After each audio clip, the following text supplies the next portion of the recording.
공군에서 또 성폭행 사건이 발생했습니다. 올해 임관한 여군 장교를 상대로 직속 상관이 범죄를 저지른 건데 피해 장교가 먼저 유혹한 것처럼 동료들의 진술을 강요했다는 주장도 나왔습니다. 항공기 한 대당 지방세 수입이 3억 원에 육박하면서 공항을 가진 자치단체마다 항공기 등록 유치를 위한 경쟁이 치열합니다.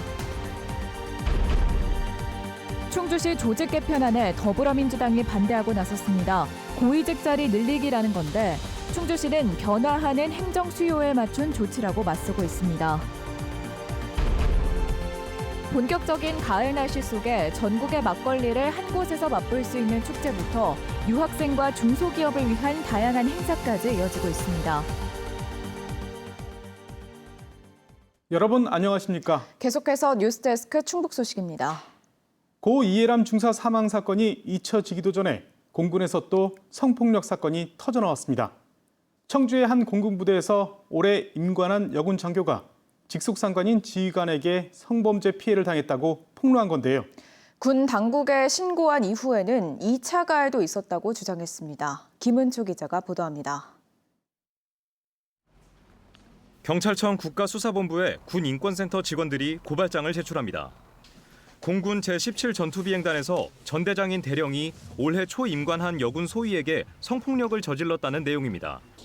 지난 24일 회식이 끝난 뒤 대령이 자신의 관사에서 술을 더 마시자며 피해 장교를 억지로 데려갔고 관사에서 성폭행을 시도했다고 군인권센터는 폭로했습니다. 관사로 이동하는 택시 안에서도 손을 만지는 등 성추행이 있었고 지난 8월에도 포옹을 하거나 볼에 입을 맞추기도 했다고 말했습니다. 군인권센터는 피해 장교와 대면 상담을 통해 이 같은 사실을 확인했다고 밝혔습니다.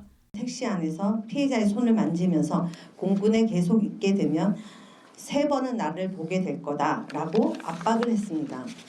관사에 도착한 가해자는 한 잔 더 하자며 자기 관사로 갈 것을 강요했고 군 당국에 신고한 뒤에는 2차 가해까지 있었다는 주장도 나왔습니다. 대령이 당시 회식 자리에 참석한 다른 군인들에게 오히려 피해 장교가 먼저 유혹한 것처럼 진술을 강요했다는 겁니다. 가해자는 당시 회식 자리에 참석했던 간부들에게 피해자가 술에 취해서 자신을 유혹한 것처럼 질문하고 요도신문도 하면서 대답하기를 압박하며 녹취까지 했습니다.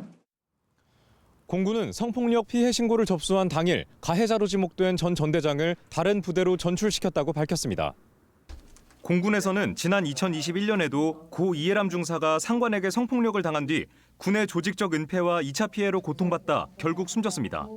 추가적인 2차 피해, 진술오염 등이 발생 중인 이 상황을 즉시 막기 위해서라도 경찰이 즉각적인 수사를 개시하고 가해자를 구속 수사해야 한다. 이에 대해 공군 제17 전투비행단은 경찰 수사에 적극 협조하겠다면서 성폭력과 2차 가해에 대해서는 수사 결과에 따라 엄중 처벌할 예정이라고 밝혔습니다. MBC 뉴스 김우초입니다. 국내 모든 항공기는 전국 공항 중 한 곳을 정치장으로 등록하고 매년 해당 자치단체에 세금을 내야 합니다. 이 세금이 3억 원에 육박하는 항공기도 있는데요. 서류상 등록만 해주면 세수를 확보할 수 있다 보니 공항이 있는 자치단체마다 뺏고 뺏기는 유치 경쟁이 치열합니다. 정재영 기자가 보도합니다. 항공기 정치장은 실제 항공기가 이착륙을 위해 머무는 주기장과 달리 서류상 등록지를 뜻합니다. 세워둘 공간도 정치장으로 정한 공항에서 운항할 의무도 없습니다. 대신 항공사는 정치장으로 등록한 시도엔 취득세를, 시군구엔 매년 재산세를 내야 합니다. 항공기가 클수록 최근에 만든 것일수록 액수가 큰데 6년 된 277인승 항공기의 경우 재산세는 2억 9,600여만 원에 달합니다. 지자체 입장에선 등록 항공기를 늘릴수록 세수를 확보할 수 있다 보니 다양한 유인책이 등장했습니다.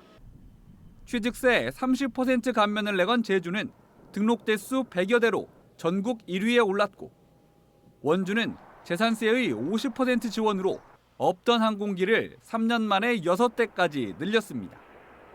6대로 늘어나면서 지방 세수에 좀 많은 도움이 되고 있고요. 정비 비용이 지원됨으로 인해 가지고 항공기를 운행하는 그런 항공사 입장에서도 많은 도움이 되는 걸로. 청주도 9년 전 재산세의 20%를 정비료로 지원한 이후 등록 대수가 해마다 늘어 올해 52대로 전국 4위를 기록하고 있습니다. 다른 공항에서 이전한 경우엔 5%를 더 얹어 돌려주고 있습니다. 그동안 확보한 재산세는 약 305억 원으로 정비료 지원을 해주고도 240억 원가량을 벌어들인 걸로 추산됩니다. 이렇다 보니 너도 나도 유치 경쟁에 뛰어들었고 양양과 포항, 무안이 재산세의 50% 지원 대열에 합류했습니다.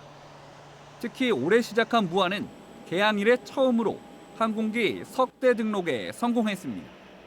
저희 공항 내에 항공기가 등록이 됐다라는 그런 상징적인 의미는 커서 앞으로도 계속 정치장 등록 관련해서 노력을 조금 더 하려고 합니다. 청주와 같이 지원이 비교적 적거나 없는 지역은 뺏기지 않기 위한 방어 전략을 세워야 하는 상황. 인천과 서울의 타격이 가장 큰데 청주도 이미 5대를 다른 지역에 뺏겼습니다.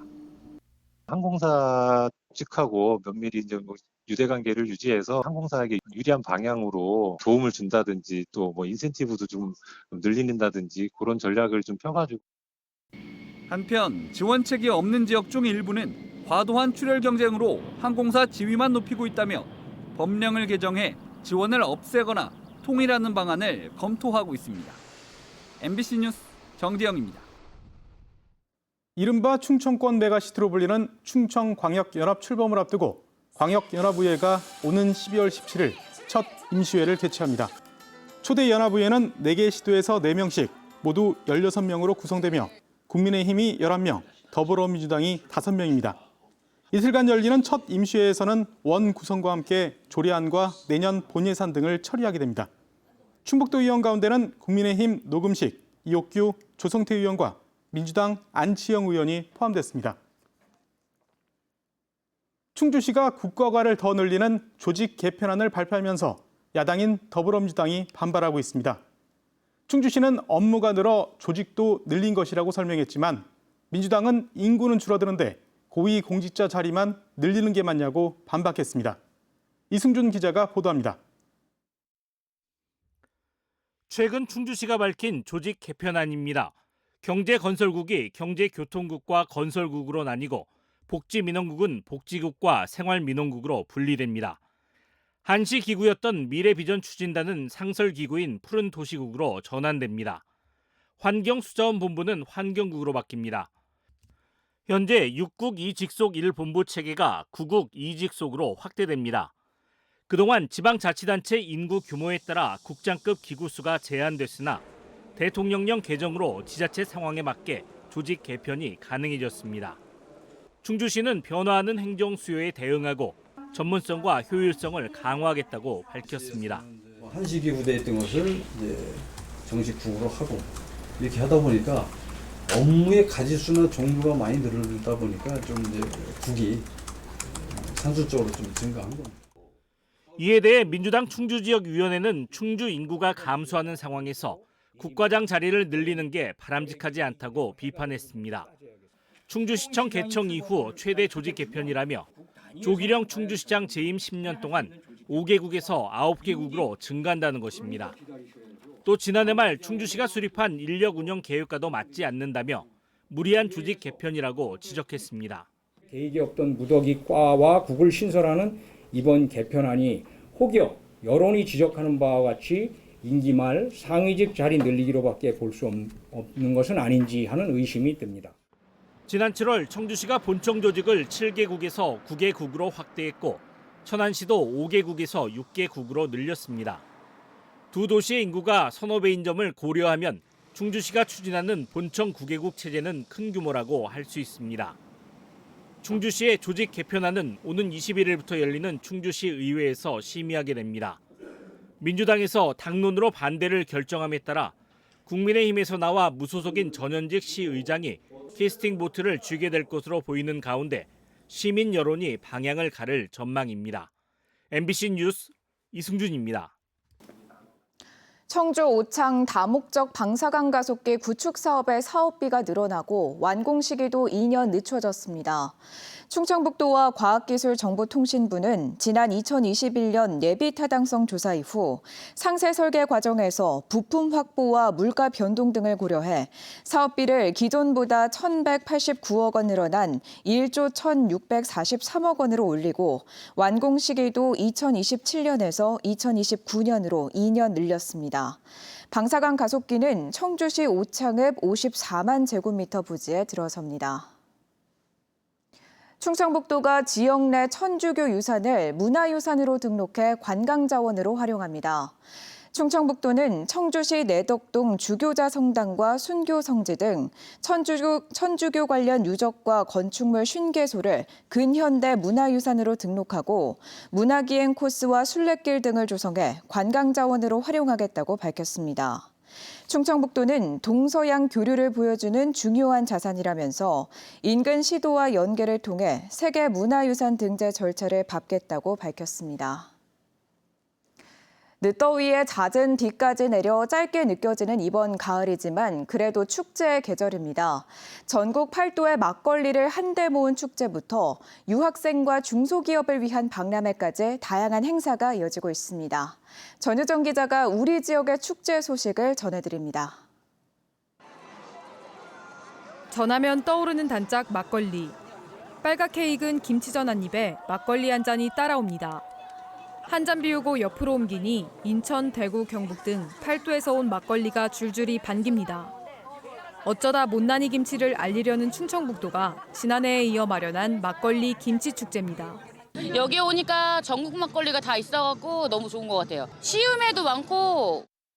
외국인 유학생을 대상으로 한 취업 박람회도 처음 열렸습니다.